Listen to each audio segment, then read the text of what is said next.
नाही नाही, अचानक सगळे पर्यावरणवादी आणि हे सगळ्या गोष्टी जागलेल्या आहेत तपोवनच्या निमित्ताने. कुंभमेळ्याच्या पार्श्वभूमीवर तिथे साधूंच्या राहण्यासाठी ती सगळी जागा उपलब्ध होणार आहे असं मी ऐकतोय. आणि हिंदू समाजाच्या दृष्टिकोनातून कुंभमेळा आमच्यासाठी अतिशय महत्त्वाची बाब आहे.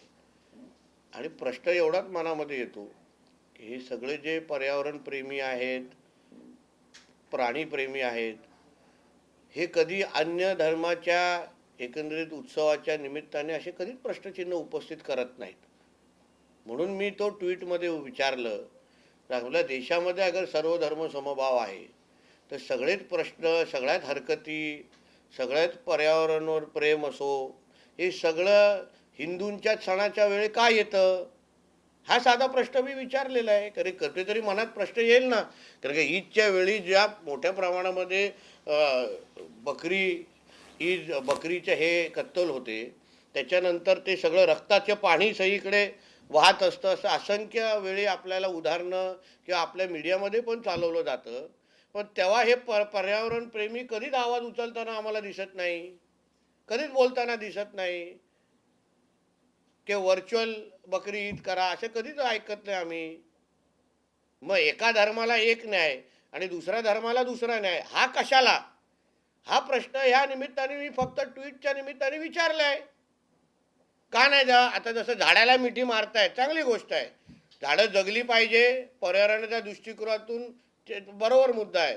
पण जसं झाडाला मिठी मारतायत, हा, तसं बकरीला काय जाऊन मिठी मारत नाही, हा साधा प्रश्न फक्त विचारलाय. परंतु विजय वडेट्टीवार यांनी तुमच्यावर टीका करताना असं म्हटलेलं आहे की बकरे काही ऑक्सिजन देत नाही, झाडं ऑक्सिजन देतात, एवढं तरी नितेश राणे यांना. अहो ठीक आहे ना, मुद्दा तुम्ही जिथे झाडांचा आणि बकऱ्यांचा असला तरी पण तो प्राणी नाही आहे का. आणि त्या निमित्ताने जे काही रक्त वाहून जातं सगळीकडे, काही असंख्य म्हणजे सगळ्या सोसायट्यांमध्ये आणि घरांमध्ये आपल्याला रक्त वाहताना दिसतं बकरी ईदच्या काळात. मग तेव्हा हे पर्यावरणप्रेमी कुठे असतात, एवढाच माझा साधा प्रश्न आहे. प्राणीप्रेमी कुठे असतात, एवढाच साधा प्रश्न आहे. कोण ऑक्सिजन देतं नाही देतं हा वेगळा मुद्दा आहे. तुम्ही मूळ मुद्द्यावरून डायव्हर्ट करू नका, असं मी विजय वडेट्टीवार कदाचित विसरले असतील. ते पहिले काँग्रेसचे नेते होण्याच्या अगोदर पहिले हिंदू आहेत आणि हिंदूंच्या दृष्टिकोनातून आपल्या धर्माच्याच कुठल्या तरी मोठ्या असं महाकुंभ होत असेल किंवा आपल्या सणासुदीच्या टायमालाच असे प्रश्न विचारले जातात. मग अन्य धर्माच्या टायमाला हे गप्प का, एवढा साधा प्रश्न विचारलाय मी, त्याच्यामध्ये चूक काय. संजय शिरसाट यांनी सुद्धा तुमच्या वक्तव्यावरती टीका त्यांनी केली आहे की कुठेतरी नितेश राणे हे वातावरण बिघडवण्याचा प्रयत्न जो आहे तो नितेश राणे करतायत. मुळात वृक्ष तोडण्याचा हा मुद्दा पर्यावरणाशी निगडीत आहे, कुठेतरी त्याला हिंदुत्वाचा नाही. पण वृक्षतोड कशाला केली जाते, मूळ मुद्दा काय आहे. कुंभमेळा तिथे होतोय, बरोबर आहे ना, त्यासाठी साधुग्रामसाठी ती जागा उपलब्ध केली जाते. मूळ मुद्दा कुंभमेळ्याचा आहे. मग हाच प्रश्न अन्य धर्माच्या वेळी का विचारला जात नाही, एवढाच साधा प्रश्न आहे. झाड तोडणं ना तोडणं हा मुद्दा वेगळा आहे ना, पण ज्या कारणासाठी झाड तोडलं जात आहे, ज्याच्या खांद्यावर बंदूक ठेवून हिंदू धर्माला टार्गेट केलं जात आहे, हिंदू सणांना सातत्याने टार्गेट केलं जात आहे, त्याच्यावरच प्रश्न मी विचारतोय. विचारणं चूक आहे का. आपल्या इथे एवढा मोठा कुंभमेळा होतोय, त्याची एवढी मोठी तयारी सुरू आहे, काही लोकांना त्याची अलर्जी झालेली दिसते, म्हणून कुठे ना कुठेतरी कुंभमेळ्याला बदनाम करणं हा एक कलमी कार्यक्रम आहे. भाजपला या निमित्तानेच टार्गेट केलं जातं का, ज्या पद्धतीने काल अजित पवारांनी ट्विट केलं आणि सयाजी शिंदेच्या पाठीशी ते उभे राहिले, आणि आज संजय शिरसाट जे तुमच्या शिवसेनेचे मंत्री आहेत. अहो पण इथे भाजप किंवा राष्ट्रवादी हा विषय नाही ना, एक हिंदू म्हणून बोलणं काही चूक आहे ना याच्यामध्ये. भाजप आणि राष्ट्रवादीचा विषयच नाही आहे. कुंभमेळा हा भारतीय जनता पक्षाचा कार्यक्रम आहे का, ते हिंदू समाजाचा कार्यक्रम आहे. मग हिंदू समाजाचा असेल आणि त्याच्यावरच विविध पद्धतीने प्रश्नचिन्ह निर्माण होत असतील, अचानक प्रेम निर्माण होत असेल, असंच अचानक झाडांना मिठी मारण्याचा कार्यक्रम होत असेल, तर मग प्रश्नचिन्ह विचारायचं नाही का की अन्य धर्माच्या वेळी का हा प्रश्न विचारला जात नाही, का बकऱ्या का तुम्ही कापताय तेवढं. मग त्याच्यामुळे जे काय पर्यावरणाची हानी होते, हा प्राण्याला तर होतच, पर्यावरणाला पण हानी होते ना. किती तुम्ही स्टोऱ्या चालवता ना. पाणी, रक्ताचं पाणी वाहून जातं, तेव्हा काय नाही प्रश्न विचारत. तेव्हा हे कुठे लपले असतात, कुठल्या झाडावर चढलेले असतात. हा अनेकांकडनं अशी टीका होतीये की आता ही झाडं तोडली जातील आणि नंतर ही जागा कुठल्या ना कुठल्या बिल्डरच्या घशात घातली जाईल आणि त्यासाठी म्हणून ही पूर्वतयारी.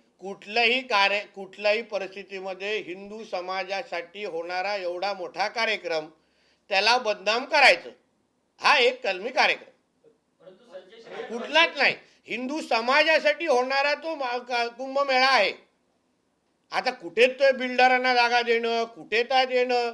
अहो, आपला एवढा मोठा हिंदू समाजाचा सण अगर तिथे होत असेल कुंभमेळा, तर त्यावर मुद्दामून प्रश्नचिन्ह निर्माण करायचे, मुद्दामून त्याची बदनामी करायची. म्हणून मी तुम्हाला का बेसिक प्रश्न विचारला. सर्व धर्म समभाव आहे ना. तुमची हिंमत आहे ना, बोलून दाखवा ना बकरी ईदच्या टायमाला. बोला, चला त्या बकरीला जाऊन मिठी मारून दाखवा आणि मला हम नाही काटणे देंगे, दाखवा ना. कुठे कुठे कोयते चालतील मग दिसतील, वस्त्रे कसे चालतील दिसतील. मग ही सगळी हिंमत, हे सगळे प्रश्नचिन्ह, हे सगळी आंदोलनं फक्त हिंदू समाजाच्या वेळी का उचलतात. हा साधा प्रश्न एक कुठल्या पक्षाचा कार्यकर्ता म्हणून नाही, पण एक हिंदू म्हणून मी विचारतोय.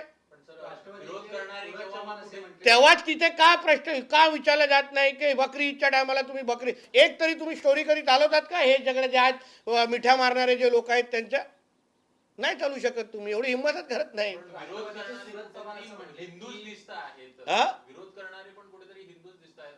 कुठे ना कुठेतरी जागले पाहिजे ना, म्हणून तर आम्ही विचारतोय ना.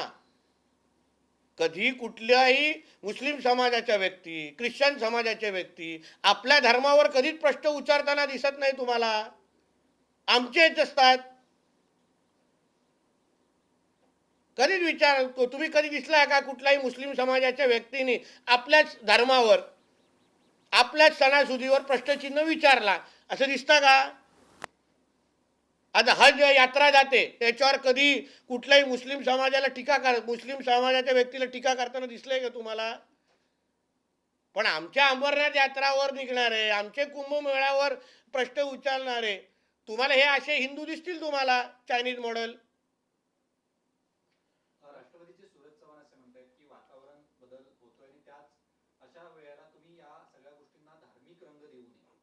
अरे धार्मिक म्हणजे माझ्या धर्माच्या कार्यक्रमाच्या वेळी कुंभमेळा होतोय, तो पण एवढ्या वर्षानंतर होतोय, तेव्हाच हे कशाला तुम्हाला पर्यावरण प्रेमी जागलेले आहेत, एवढाच माझा प्रश्न आहे. आणि एवढंच तुम्ही मला जे प्रश्न विचारतायत ना, आणि जेव्हा मुस्लिम धर्माचे जे कार्यक्रम असतात तेव्हा नाही, मोहरमच्या टायमाला काय होतो तेव्हा त्यांचे जे जुलूस निघतात, किती प्राण्यांना काय काय केलं जातं तिकडे, तेव्हा काय हे जे काय तुम्ही ज्यांची नावं घेताय ते कुठल्या बिळात लपलेले असतात सांगा. तेव्हा त्यांच्यावर असतात नाचत. पण आमच्या हिंदूंचा कुठला तरी सण येतोय, आमचा कुंभमेळा होतोय, तेव्हा त्यांच्या मिरच्या बाहेर निघतायत. मला त्याच्यावर आक्षेप आहे. त्यांनी अन्य वेळी पण आवाज उचलला असता ना, बकरी ईदच्या वेळी आवाज उचलला असता, मी नाही बोललो असतो. मग बरोबर असतं सर्व धर्म समभाव. तो मुळात ज्या देशात आहे का हा मुद्दा आहे. तुम्ही तेव्हा पण विचारण्याची हिंमत दाखवा, मग आता तुम्हा लोकांना काय प्रश्न कोण विचारणार नाही. अंजली दामनिया देखील या सगळ्या संदर्भात त्यांनी उडी घेतली. त्या म्हणतात की साधुग्रामच्या नावाखाली जमीन बळकावण्याचा हा सगळा प्रयत्न आहे म्हणून त्या म्हणतात. आता तो आरोप आहे, आरोपावर ते काय त्यांची बाजू मांडतील, त्यांचे कागदपत्र देतील, त्या आरोपांवर मी कसं उत्तर देणार. माझी ट्विट एक हिंदू म्हणून मी माझी भावना व्यक्त केलेली आहे, तेवढं तुम्ही ऐकलं पाहिजे. माझं एवढं त्या दृष्टिकोनातून बघा. आता कोणाला त्याच्यावर काय कुठल्या दृष्टिकोनातून बघायचं तो त्यांचा प्रश्न आहे ना, मी कसं काय त्याच्यावर बोलू शकतो. सर, विजय वडेट्टीवार असे पण म्हणतात की आता सगळे जे काही मतदान झालं ते ईव्हीएम मध्ये घोळ करण्यासाठी खरं तर एवढे लांब आहे ती मतमोजणी केलेली. आता यांच्या शेंबूड पुसण्यामध्येच वेळ जातो एवढा, या काँग्रेसवाल्यांचा, महाविकास आघाडीवाल्यांचा. म्हणून तर लोकांच्या समोर हे लोक शून्य होत चालले आहेत ना. मग शेंबूड पुसणं आणि नाड्या सांभाळणं त्याच्यातच महाविकास आघाडीवाले आहेत. डोंबिवली येथील शिवसेनेचे काही पदाधिकारी या मुद्द्यावर काय आहे का. माझ्यासाठी माझा हा मुद्दा महत्वाचा, दुसऱ्यासाठी तुला दुसरा वेळ देतो पत्रकार परिषद. सयाजी शिंदे या सगळ्या भूमिकेमध्ये आहेत. सयाजी शिंदे यांनी सयाजी शिंदेना सांगा ना, ईदच्या टायमाला जाऊन थोडे 5 बकरे माझे वाचव सांग ना, ते रक्त जे वाहतंय, हा त्यांना सांग ना, एवढे मोठे कलाकार आहेत, हा मोठे मोठे पिक्चर ते देतात, मिठी मारा ना तिथे जरा बकऱ्याला जाऊन, हा दाखवा त्याचा एक फोटो असे देतील, मिठी मारा बकऱ्याला जाऊन जरा. उगाच सगळं प्रेम, सगळं पर्यावरण, सगळं हे माझं एवढं पर्यावरणवर प्रेम करायचं का, नक्की करायचं. आपल्याला झाडं पाहिजे तो फुल स्टॉप.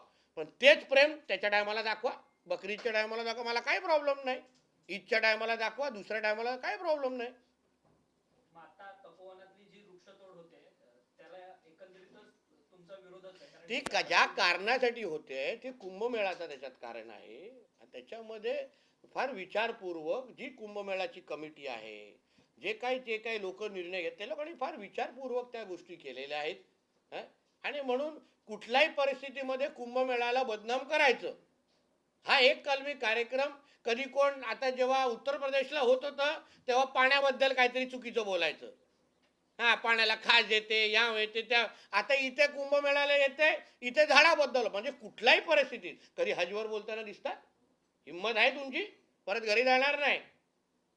जसं मराठीचा भाषेचा मुद्दा फक्त हिंदू हिंदू साध्या गरिबांनाच मारायचं, कधी दल बाजार आणि भेंडी बाजारला जायचं नाही ना, हा तसाच विषय आहे. हा मुद्दा तोच आहे. सांगा जरा आहे ना, बकरीच्या टायमाला बकरे वाचवा आणि मग दाखवा छाती ताण करून थोडी. मग त्याच मुद्द्यावरून दोन्ही ठाकरे बंधूंनी पर्यावरण प्रेमींना हो पाठिंबा दिलेला आहे. हो, ते भारत करणारच ना. 6 तारखेला चित्रपट सेना तिथे आंदोलन पण करणार आहे. हो, तो मी आता पुढच्याही बकरेही देतात ना, आपण जरा सांगू, इथे इधर इधर बकरा कट रहा है, जाओ उधर. कसे गायब होतील बघा, झाडाच्या मागे कसे लपतील बघा. त्यासाठी त्यांना झाड पाहिजे लपण्यासाठी. हा कधी नळ बाजार, भेंडी बाजार या सगळ्या ह्याच्यातून जायचं नाही. गरिबांना मारायचं आणि स्वतः दाखवायचं आम्ही एवढं कोण मोठं आहे. पर्यायी जागा असताना देखील मुद्दामून हा घाट गाठला जातो असं देखील आता बघा, ती त्या समिती बोलू शकते. जे तिथे निर्णय घेणार आमचे गिरीश भाऊ आहेत, मुख्यमंत्री साहेब, हे सगळे फार विचारपूर्वक या सगळ्या गोष्टी. आमच्यासाठी, आमच्या महाराष्ट्रात, आमच्या नाशिकमध्ये होणारा कुंभमेळावा हा हिंदू धर्माच्या दृष्टिकोनातून अतिशय पवित्र असा तो हे दिवस आहेत. आणि म्हणून त्या दृष्टिकोनातून एक हिंदू म्हणून मला असं वाटतं की नेहमी कधी उत्तर प्रदेशमध्ये होत आहे तर त्याला बदनाम करायचं, महाराष्ट्रामध्ये येत आहे तर लगेच कुठल्याही परिस्थिती हिंदू धर्माला बदनाम करायचं. हा एक कलमी ह्यांचा जो कार्यक्रम आहे तो आम्हाला मान्य नाही. परंतु याच ठिकाणी अनेक जे साधू संत आहेत त्यांनी याच्यापूर्वी तपश्चर्या केल्या आहे. रामाच्या कथेतल्या अनेक घटना या या तपोवनात घडल्याबद्दल बोलल्या जात आहे. शूर्पणखेचं नाक इथे लक्ष्मणाने कापलं असं म्हटलं जातं, म्हणून तिथे ती मंदिरं सुद्धा आहे. मग हाच परिसर का, हा तो आता- परिसर वगळून इतर परिसरामध्ये तो आता जो निर्णय घेणारी जी कमिटी आहे त्यांनी विचार करावा. माझा असं, मी त्या तांत्रिक मुद्द्यामध्ये आज जाऊ इच्छित नाही, कारण तो माझा अधिकार नाही. मला जो ऑनसेट जो विषय दिसत आहे ना, तर त्या दृष्टिकोनातून अशा पद्धतीने फक्त कुंभमेळाव्याच्या वेळी किंवा आमच्या हिंदू धर्माच्या काळात जे जे सण येतात, कार्यक्रम मोठे होतात, त्याच वेळे हे सगळे एकत्र येणार आणि मग ते त्याला बदनाम करायचं, एवढा एक कलमी कार्यक्रम तो दिसतोय. अन्य धर्माच्या टायमाला हे लोक मूठ गिळून गप्प असतात. ह्यांच्या जिभेवर म्हणजे बोलतो ना, तोंडावर एकदम फेविकॉल लागला असतो, तेव्हा ह्यांच्यात हिंमत नसते आंदोलन करण्याची, त्या लोकांना काय बोलण्याची. पण आमच्या हिंदू सणाच्या आम्हाला सल्ले येतात, मार्गदर्शन येतं, मग मिठ्या मारल्या जातात, यावर मला आक्षेप आहे. सर ह्याच्यावरतीच हिंदूंचा एक विषय निगडीत आहे. खरं तर गोरेगावमध्ये विवेक म्हणून एक कॉलेज आहे, त्या विवेक कॉलेजमध्ये बुरखाबंदी आणलेली आहे, परंतु मुस्लिम ज्या काही तरुणी आहेत कॉलेजमध्ये बुरखा घालून जातात, त्या मात्र आता कॉलेजच्या समोर आंदोलन करताना पाहायला मिळतात आहेत. हंगर स्ट्राईक त्यांच्याकडनं त्या ठिकाणी होताना पाहायला मिळते. विवेक कॉलेजचा सगळा आपण आता विवेक कॉलेजच्या प्रशासनाने अतिशय विचारपूर्वक असा कुठला निर्णय घेतला असेल, कारण का बुरखा आणि हिजाबमध्ये सगळेच काय महिला असतात असं अजूनपर्यंत काय सांगितलेलं नाही आहे कुठे. काही उदाहरणं वेगळी पण आलेली आहेत. कॉपी करण्याचे असंख्य प्रकार पण झालेले आहेत बुरखा आणि हिजाब घालून. म्हणून विचारपूर्वक विवेक कॉलेज आणि गोरेगावचं विवेक कॉलेज ही फार जुनी संस्था आहे, मोठी संस्था आहे, म्हणून घेतलेला निर्णय अतिशय योग्य आहे. मग हे लोकांना हे आंदोलन हे लोकांना करायचं आहे ना, जाऊन कुठे पाकिस्तान इस्लामाबादमध्ये बसा ना. आमच्या हिंदू राष्ट्रामध्ये कुठे बसून आंदोलनं करतायत. सर तपोवन को लेकर जिस तरह की राजनीति दिखाई दे रही है, साधुग्राम के लिए वहां